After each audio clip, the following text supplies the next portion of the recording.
Con profondo dolore devo annunciare la morte del nostro Santo Padre Francesco. Pope Francis, the leader of more than 1 billion Catholics around the world, has died. Pope Francis, the first Latin American pontiff in history who charmed the world with his humble style and concern for the poor, has died. Breaking global news, the death of Pope Francis at the age of 88. Della morte di Papa Francesco. Iddaħħal l-isptar f'nofs frar fejn qatta 5 ġimgħat jiem ta' taqtih il-qalb għalih huwa d-dinja Kattolika, il-qada ta' saħħtu meniċ it-tama tal-insara li r-raj spiritwali tagħhom ser nexxilu jeleb id-diffikultajiet fiżiċi. Lura l-Vatikan l-aħħar dera tiegħu mobbi bit-toqol tal-Mart fl-Urbi et Orbi ta' Ħattilajt u għamit it-tnejn filgħodu fl-appartament tiegħu f'Domus Santa Marta.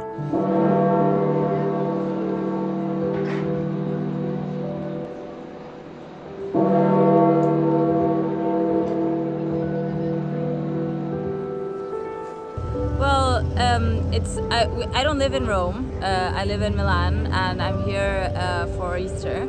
And I find it very significant that the Pope has died during Easter or the Easter weekend. I'm from Argentina. The Pope is Argentinian, so it has quite a bit of significance for us. How you feel? It's a moment of a bit of sadness and at the same time thankfulness and celebration of life. Fil-Vatikan bdew jaslu l-kardinali minn kull parti tad-dinja u eluf ta' pellegrini bejn dawk li kienu tiġa ppjanaw li jattendu għal ġublew tal-adolescenti fit-tmiem din il-ġimgħa u oħrajn li qed jivvjaġġaw biex jagħtu l-aħħar tislima lill-Papa tan-nies, il-Papa Franġisku. It-tnejn filgħaxija żewġ appartamenti tal-Papa, wieħed f'Kasa Santa Marta u l-ieħor fil-Palazz Apostoliku sakru u ġew issiġillati is-sinjal ta' sede vakante jerġgħu jinfetħu wara l-konklavi meta jinħatar Papa ġdid. Ippubblikat it-testament spiritwali tal-Papa Franġisku li kiteb fl-Imnarja 3 snin ilu.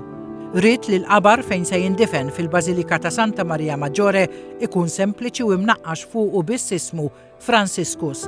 Fit-testament il-Papa Franġisku kiteb li joffri dbatija tal-aħħar parti ta' ħajtu għal paċi fid-dinja u għal fraternità bejn il-popli.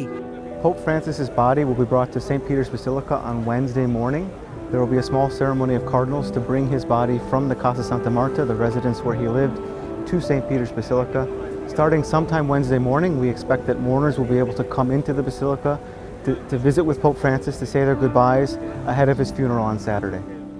Il-qniepen tal-Bażilika ta' San Pietru laqgħuha l-aħħar darba. It-tabut tal-Papa Franġisku tpoġġa quddiem l-Artal Maġġur fit-Tempju Majestuż tal-Bażilika ta' San Pietru. Eluf ta' pellegrini nsara taw l-aħħar tislima, inkluż Maltin. Kelli xorti nintaqa' miegħu darbtejn. Darba konna qegħdin kapitlu ta' l-Ordni tagħna kienet jiċċelebra s-sisi tal-Krejat. Walla kien mument fejn intqajt miegħu allura jisti xi ħaġa u ikellmek qisu jħossok parti hekk. Għad niftakar kien qalli allura inti x'tagħmel hawn meta ntqajna aħna l-patrijiet bejnietna. Qedlu nieħsib il-komunikazzjoni, qalli dik importanti ta' qalli ħossib li twassal il-messaġġ tajjeb kien qalli. It-tabut ġie siġillat il-ġimgħa filgħaxija bit-tħejjija l-aħħar tislima tiegħu is-Sibt filgħodu fil-funeral fil-Bażilika ta' San Pietru u d-difna f'Santa Maria Maggiore.